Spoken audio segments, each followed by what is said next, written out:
morning. Ellis, on Atlanta, Georgia. Ellis was down there attending the American National Cattlemen's Association program tonight. Oh, I've heard some bad ones.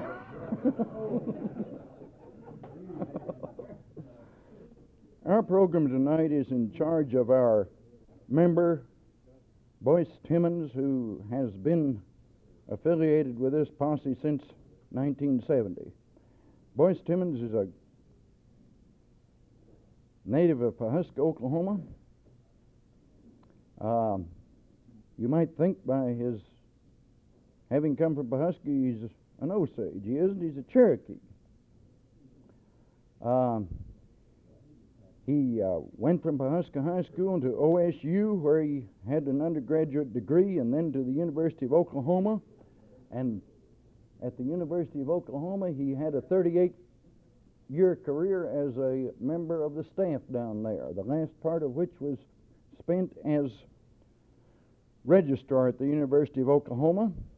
And he wound up this almost 4 decades of service with OU as director of the American Indian Institute. Many of you may remember his program on Channel 13, his program By Indians, for Indians. He has devoted a great deal of his life to the recording and development and the better understanding of Indian culture, and he is bringing us a program tonight on Indian music. I will not further abuse his time.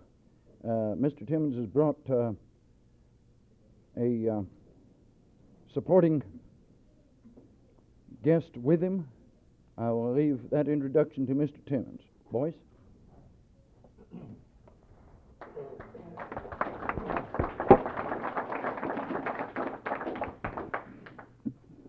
Thank you, Paul. The topic tonight is not exactly Indian music. It's going to be more on the type of Indian musical instruments. And I'm not a professional musician. I can't sing an Indian song, but I've had a lifelong interest in Indian music. I was, additional information, I was born in a dugout in the Osage Indian camp. And I can remember as a youngster coming back in the evenings from school or from a show, picture show, coming over a hill late at night and hearing those drums at the Osage Indian camp drumming. And to me, there's a certain amount of emotional input in all Indian music, but it's like a lot of things. In order to really appreciate it, you've got to experience it. And it's going to be difficult sometimes to communicate those sort of feelings to an audience through just your own expressions. So I've got tonight a film and examples of different Indian music on a recording, and a friend who's going to play 1 or 2 items on an Indian flute. Quite often, I think that people hear Indian music, and to them it's a lot of noise around a drum. And it all sounds hey-ya, hey-ya, hey-ya, hey-ya. And they don't know anything why it's being done, and quite often how it's being done. I've had so many people tell me when they go to an Indian powwow, there's a lot of noise and a lot of jumping up and down, but what were they doing? But they never really understand that the Indian seldom ever puts on a program for a non-looker. You have to be a participant. He does his programming and his music for himself. And unless you understand that, sometimes you miss the whole point of what the Indian's trying to do with his music. WNAD started in 1941, the radio station at the university, and Kishki Kosh, who was chief of the Sac and Fox at that time, Don Whistler, started an Indian for Indians radio program. It is in its, I guess, 35th year. It's been on every week for over 35 years. It's the longest continuing radio program in the United States. It was Indian music, and Don was knowledgeable enough to record a lot of that, some of it on great big glass plates, cylinders, music. And when he died, the Sequoia Club took that over, and I was a sponsor of the club, so we continue this program. It goes on every Sunday morning at 9:30 over WNAD. We took all of his recordings and later recordings of live music from the station and made a taping of all those musics, cataloged them, and they're in the Western History Collection down at the university. There's about 100 hours of recorded music identified by tribe and song and some of the meanings of the song and by the individuals who sang them. So if you have any interest in music, as Indian music as such, you might go down sometime, if you got the time, and go through, browse through this and get some of the things that they have recorded for this live music. Now, the Indian, just like the white man, had a lot of music for a lot of different things. And most people are familiar with the war dance, the war songs. But he had music for his religion, had music for his ceremonies, he had music for his medicine, he had music for his social life, and they all, every day, fitted into his whole program of life. They had a victory dance, which I'll give you an example of here in a few minutes. But the Indian feels that the drum is a medicine. And I used to wonder at some of the older people that would go to powwows and they'd get these nice, comfortable folding chairs and a blanket. After they'd eaten, they'd lean back and they'd never move. They'd listen to that drum that's singing all night long. Well, I was more interested in the dancing than I was the music until I found out just what it meant by the medicine of the drum. And it actually does provide a type of tonic or relaxation, not a mood type of music, but it's a medicine, and in order to play the drum, you've got to be qualified, not only as a musician to know the music, but as character. You've got to be qualified to sit around the drum and play it, because it has certain qualities and certain values, and you can't degrade the drum by having someone there that doesn't know what to do or how to approach it and how to look at it. You'll get some of this on the film. The Indian music and the peyote, I was amazed that there's a man, a Kiowa man, that says, and I've checked this, and knows almost 400 peyote songs. And you say that that's impossible, but the only way the Indian kept his history was by memory. He recorded very little in writing, so he had to know all these things by memory to transfer it down. They have composers of music that write popular songs, and they tell me they have their top 10 of Indian powwow songs, which is a mixture now quite often of an intertribal group of songs. They say you can start in Arizona and follow the powwow circuit all the way to Canada, and once you hear the beginning of a song, most of the regular singers can pick it up and sing that same song.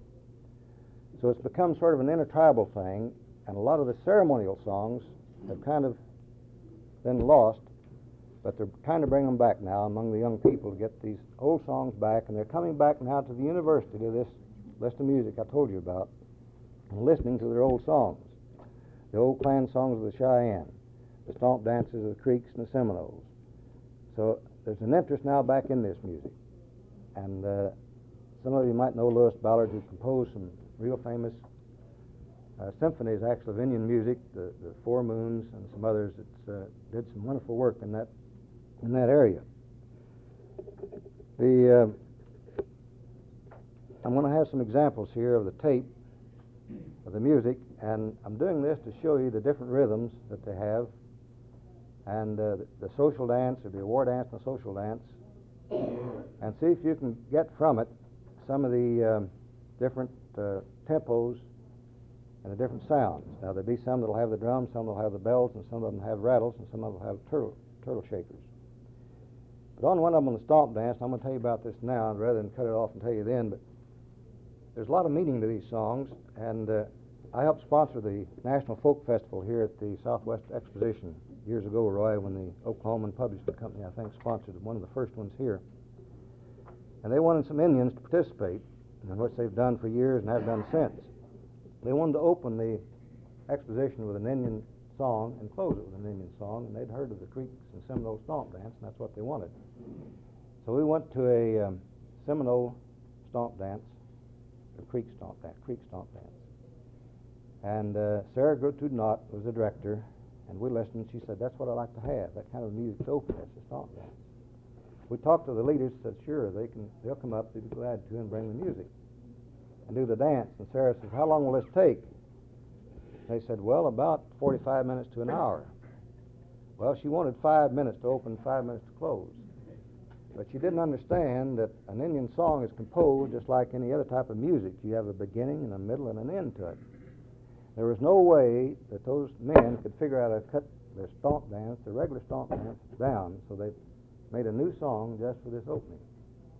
But it's typical, I think, of most of the songs that people don't understand that when they start in them, they go all the way through, just like a symphony orchestra completes a whole score, and there's an end, a beginning and end. The Caddos have a dance and a song that they call the morning dance. And there's a Caddo song on this, a short one. And when the sun comes over the dance ground after an all-night dancing, when it first hits the dance ground, they sing the morning song and a dance to it. And they sing this song until the entire dance ground is lit by the sun. And they have, if you're familiar, some of you, with these things, they have lots of animal dances and lots of ritual dances. And the thing about the Indian song, almost anybody can participate in some type of a song and associated with some kind of a dance. Little kids on up to, I've seen old women in crutches get out and dance with families in some of these events. And it all is based on the music. I'm going to give you some examples here of this music. They're real short. And my guest friend here will play the flute. We'll have the film. The film's only 15 minutes long, but it's on instruments of the Indians' music. But on this stomp dance, as many of you might know, the leader that does the motions, leads us, the calling, the singing, he makes a motion to the ground and an octave and up to the sky. He'll dance around and go through all kinds of gyrations, and he's always making these motions. And I asked some men, it's been a long time ago, I said, what's significant about this whole thing? He said, this is a religious dance. It used to start our religious ceremony. He says, when we dance this dance, we motion to the earth. Here's the earth, have the fire, here's the sky up here, and then he does this and all the people. He says, everything good in life is right here. We have no need for anything else. To me, that is a wonderful way to start a religious meeting. Here's Mother Earth, here's the fire and the skies, and all of our friends are here. Everything is good is right here. We have no need for anything else. So if you ever see a stomp dance, I don't know how many young ones would know that this was the origin of this sort of thing, but that's what they do these motions for in this dance.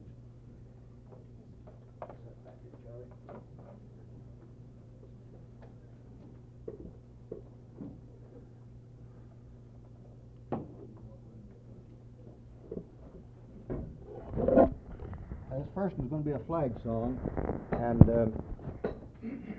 they call it sort of a national song. That they open a lot of their pretty serious meetings. They open with a flag song. Everybody stands, removes your hat, stands sort of at attention until they get to the flag song.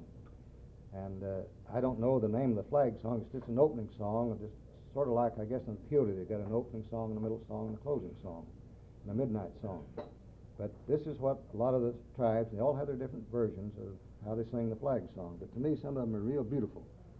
I read a diary of Boys, the reason, of course, is that the American Indian is very patriotic and they're honoring the American flag. I read a diary of at Bacone College of a lady missionary, two sisters that came out here to the Cheyenne Arapahoes and down to the Kiowas and then back over in the eastern part of the state. And she was with the Cheyenne Arapahoes, and she just couldn't understand those heathen savages. And one night, she heard the most beautiful music coming from over a rise in the prairie, and she said it's the most beautiful thing she'd ever heard. Until the next morning, she found out it was a ghost dance. Of course, that turned it completely against the whole thing. It had that association with it, but it's too bad that people now, I think, are beginning to appreciate more the real Indian music, but here she was, until she found out the name of it, how wonderful that beautiful music was. Now, let's see if I get this here.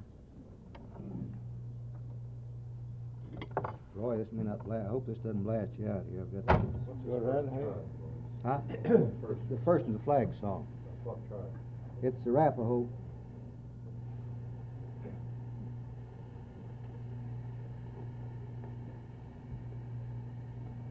Can't put anything more in my ears than I've already heard. All right.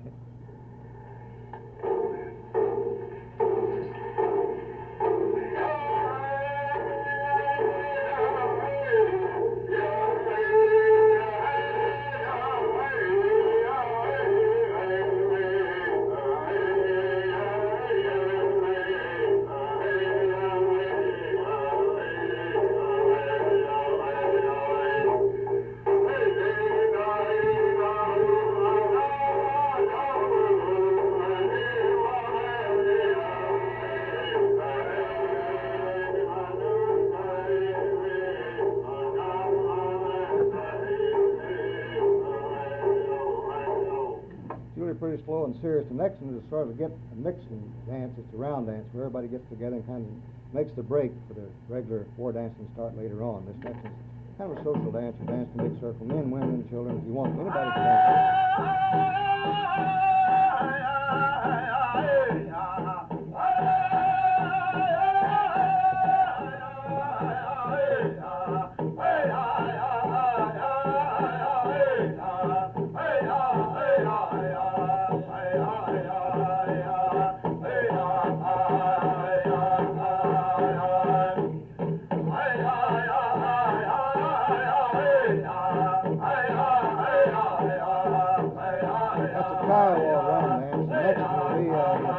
Slow war dance.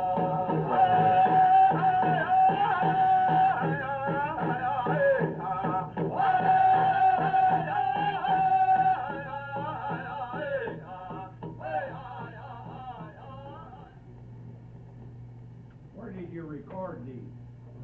We've got them down at the university. Some of them are Pow Wows, and then with our record we've had them. It's a slow war dance from Ponce. That's Comanche. We don't have any Comanche on here. Sounds like Comanche. Yeah, it's Ponca. Supposed to be. I've been with them all night long down on the gas street. Sounds like Comanche.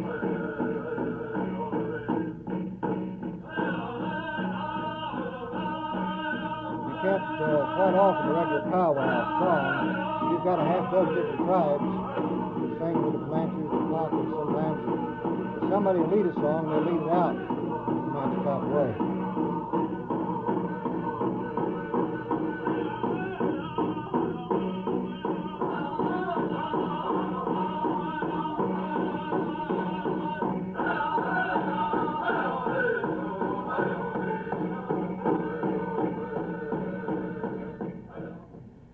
Next is the Creek Stomp dance. I was telling you about the man that makes the motions, the leader of it.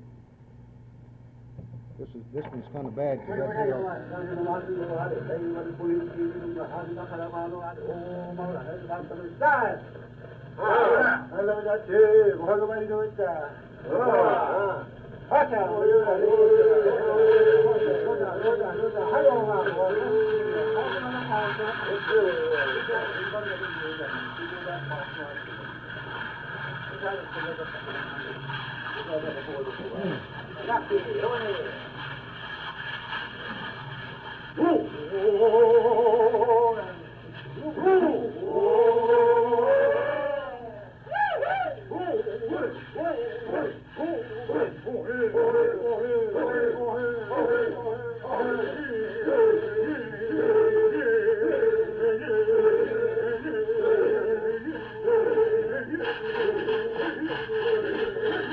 Turtle shells on the legs.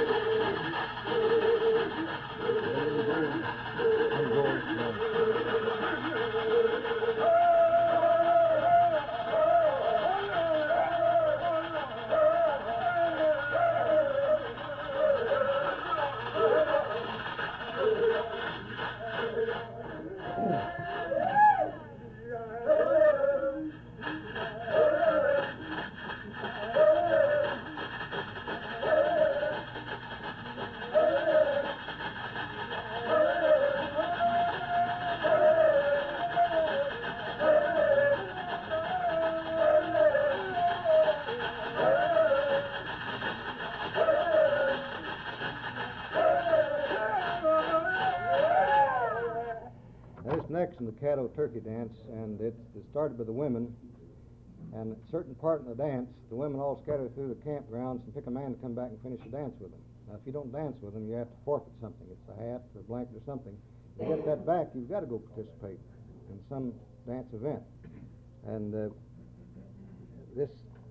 went to dance this about 15 years ago, and there's a man named Houston Edmonds, an old timer that knew all these songs. But to give an example how they were losing them at that time, he had to stop in the middle of the dance and get somebody to help him remember where he started on again. But the Caddos have moved now to a one-man's allotment out there, and they're keeping their old tradition, getting back to all the old traditional songs. And some of these tribes are doing that. They're going back the old way. They're almost extinct. Yeah. Mm-hmm.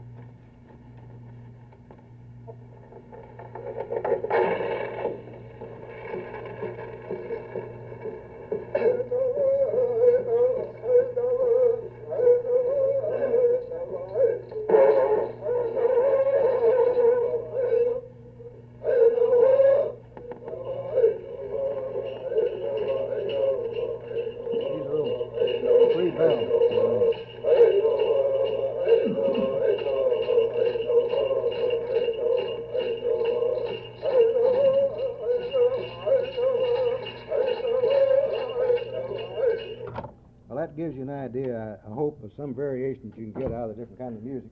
And it's just like the peyote man. There's hundreds of these things that are recorded in the minds of these people. And quite often around the drum, I've seen these men say, John, you take the next one. And if it's kind of a sudden, they'll sit there for quite a long while. He kind of gets his thoughts together. He picks out the kind of song he wants. And he starts it, and the rest of them, they know it'll join in. The next... Boyce? Yes. I hate to confess my ignorance, but now how many of these are words and how many are syllables?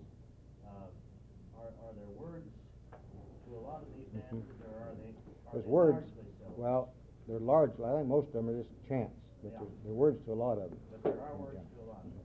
There's words to some of this turkey dance, there's words to the stomp dance, and What's the significance of the turtle shells or the 18 shells the women wear to make the... I don't know other than just the sound. It's just like the gourds to make a noise. I don't. We attended the New Moon ceremony on Clay Mountain of the Cherokees a couple of times, and all the music was performed by the turtle shells of the three women dancers that led the procession. And quite a bit was made of the 18 shells for each woman, or 9 on each leg. You know that, Charles? I don't know other than just it's part of a musical instrument that they use for that purpose. Now, the next person I have here is a friend of mine, Charles Peak, and he doesn't call himself a full-blood Cherokee. He says he's 4/4. I guess that's about as full as you can get. Technical age, you know. Technical age. I told him he's my token full-blood tonight, besides Brad over there.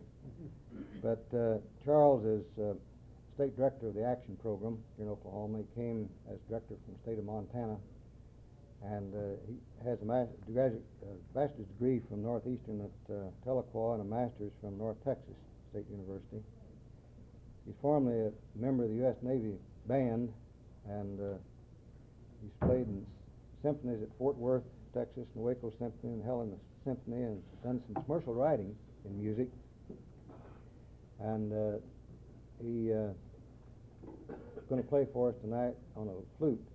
He's got the music here from Kilpatrick's book. You may want to tell him about that. You can tell him where we got the flute. And Okay. so, Charles, you tell us what you're going to do, and then we'll have the film.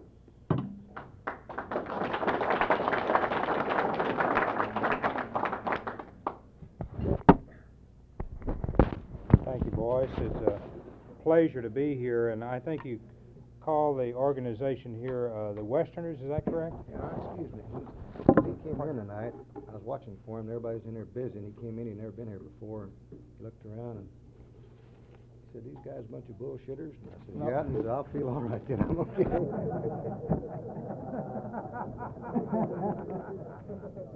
He stole my joke. I was going to say, you know, down in Texas, I went down there one time for summer school, and I stayed 18 years. They had an organization very similar to this. It was a shipping industry organization. They called themselves Bull Shippers.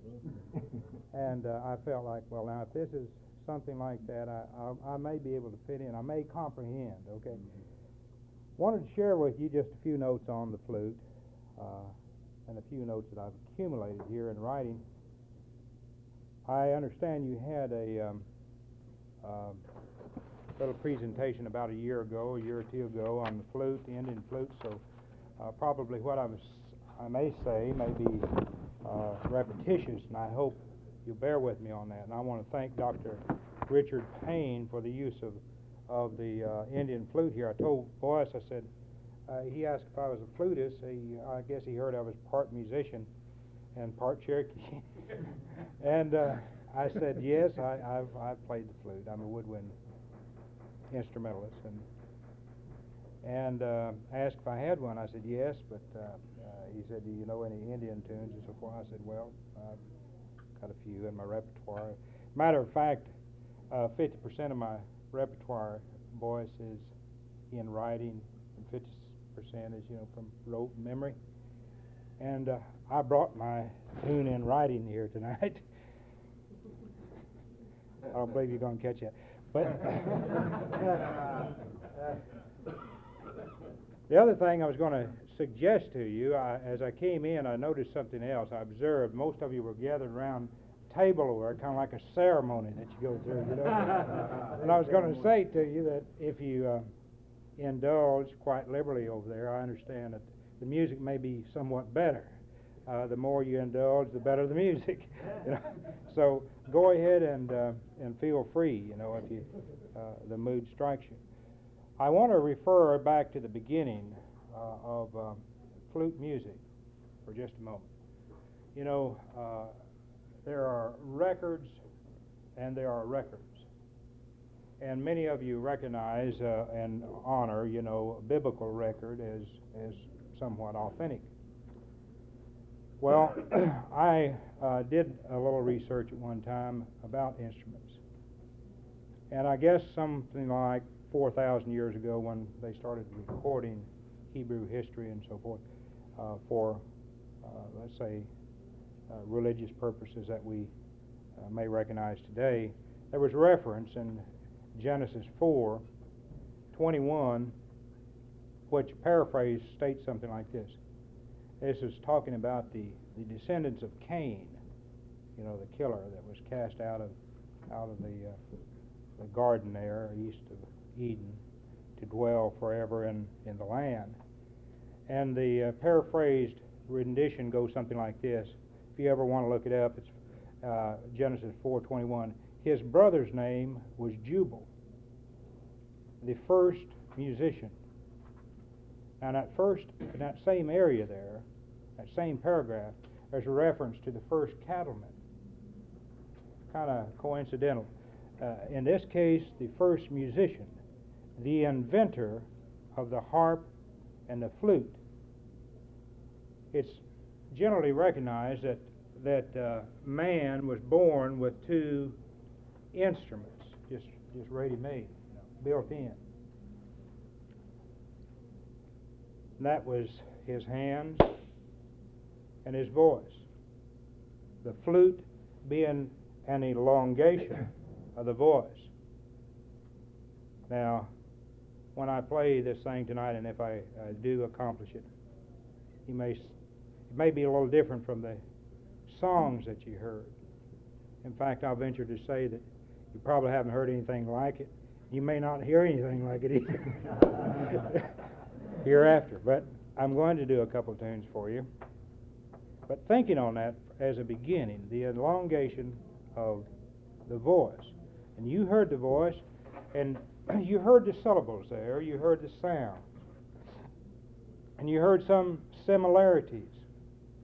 The man asked a question, are some of these actually words? Is this a language? Or is it and Boyce said some of them are chants. Well, instrumental music will have, musical characteristics of its own. There was, most of you know, a guy named Pythagoras, was it? The mathematician or whoever it was that started the science of sound and figured out pitches and realizing that there was a difference between a sound like that, which is, a vibration that goes out and kind of startles you, but then somebody had to harness that, to wake some of you up.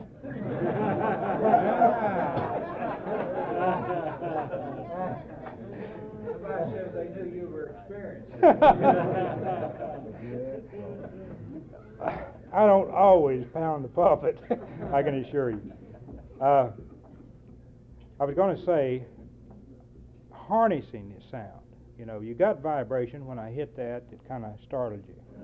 That being unharnessed, and then somebody had to take the same sound and then sort of harness it, drilling holes in wood and making some kind of a system to sound production. I think that's called acoustics in your language. I don't know how to spell that, but it sounds good. The other thing I was going to say about flute, about the instrument, a story developed as I was visiting the Russian exposition hall in Spokane. This was in '74. It was at the big exposition up there. And as I went in, they had one of the most fantastic layouts of, displaying their goods and their history and their culture and their education and everything. And I was kind of, like a guy going into a strange city looking up all the time with your mouth open. I was just kind of astounded. I'd heard in the past how mundane and how trite their presentations were, but this was just something, they just heads above everyone else, except for maybe the Japanese in their display. But one thing caught my eye there, and that was a tremendous mural they had around the wall. And I was, gazing at it, going around, and the guy sidled up to me, beside me, and we started conversation. He said, "This is very interesting to you." I said, "Yes, it is." I said, "I noticed some people over here on the left, and I consider this must be some sort of evolution.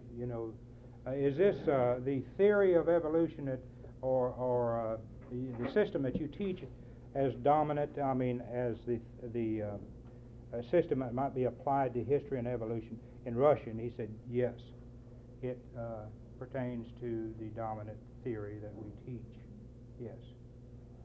And I thought, well, now these guys look very much like otos and ponkas, and they were sitting down squatting around. Some of them had flutes, and some of them had other tools, And down here they had bows and arrows, and they were on up the line. And I said, "Does this section over here represent the Bering Strait, those islands up there, the Lutes?" He said, "Yes, sir. That's correct."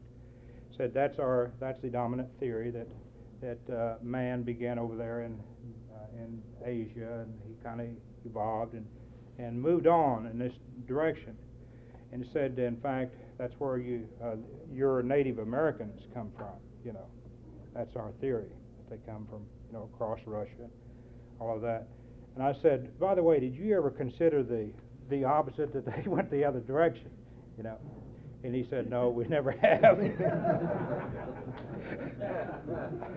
And I asked him another question. I said, he said, "By the way, there's a group of Native Americans over there across the river. There's a river that runs through the grounds there." And I said, "Yeah, I think they're Blackfeet, aren't they, from Canada and from northern Montana?"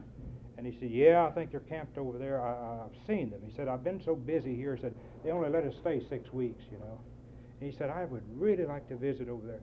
And I said, "Have you ever seen a Native American?" He said, "No, I haven't."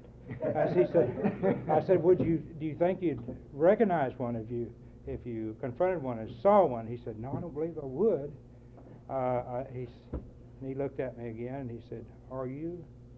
I said, "Yeah." Well, that was had to tie in somewhere with the evolution. What I did is tonight I brought up a flute that we would consider of the pentatonic scale. Most of the pentatonic music is built around 5 basic notes. And then I have one flute that is a little more progressive here, and some people call it, this looks just like a large recorder, and it does. This looks like a small recorder, and it does.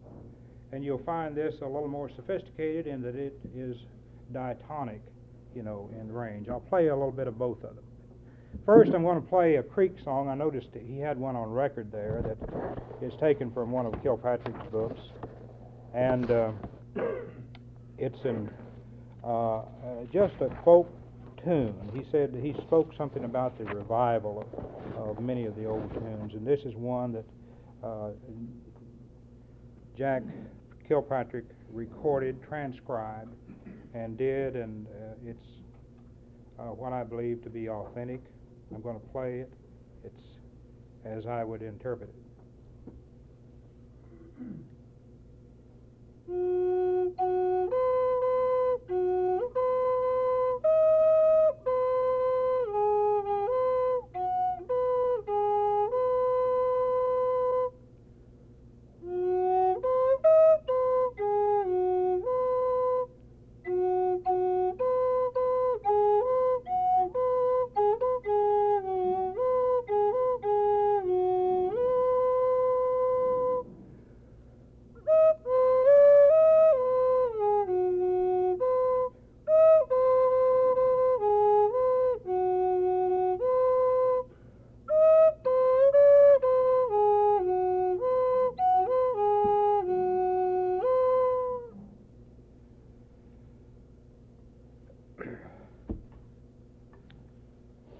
that being a folk type tune, and I said 50% of my repertoire was in writing. I do have another one here, but I'm going to do one from memory, and it's based on a lullaby that my grandmother used to sing to children. Now, grandparents play a very significant role into the, to the Indian family home life. In fact, for many of the Sioux brethren up there, the word grandfather, grandparent is reverent, same as God. The grandfather, they use the word God, and she sang this to us as a child. It was sort of a lullaby, and it stayed with my mind. And I thought, well, now if it comes to anything authentic, and personal, I'm going to share this with them.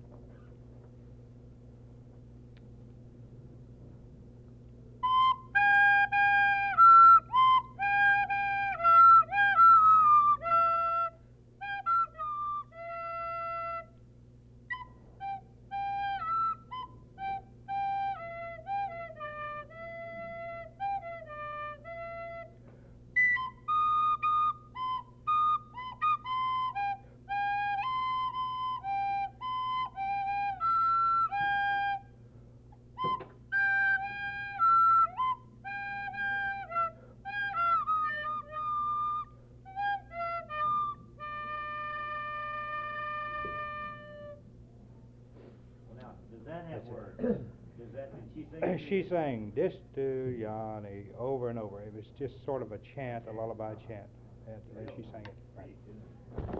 Boyce, we better move on. Thank you, Charlie.